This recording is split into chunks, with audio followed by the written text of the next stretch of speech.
Assalamu alaikum wa rahmatullahi wa barakatuh.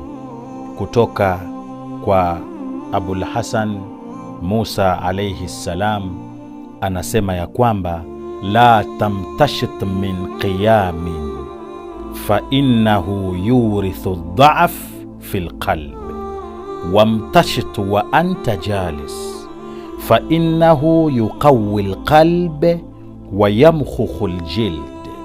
Al-Imam anasema ya kwamba miongoni mwa mambo ambayo hupaswi kuyafanya katika maisha yako, usichane nywele hali ya kuwa umesimama, kwa sababu ukifanya hivyo ni katika mambo ambayo yatakupa udhaifu wa moyo wako kuwa dhaifu, moyo wako kuwa mnyonge.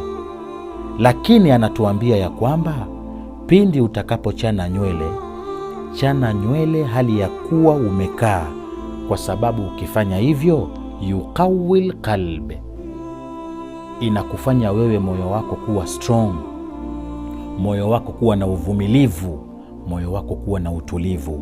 Wa yamkhukhul jild, na inafanya ngozi yako kuwa nyororo na strong na nzuri. Kwa hivyo tusiwe na tabia ya kuchana nywele hali ya kuwa tumesimama.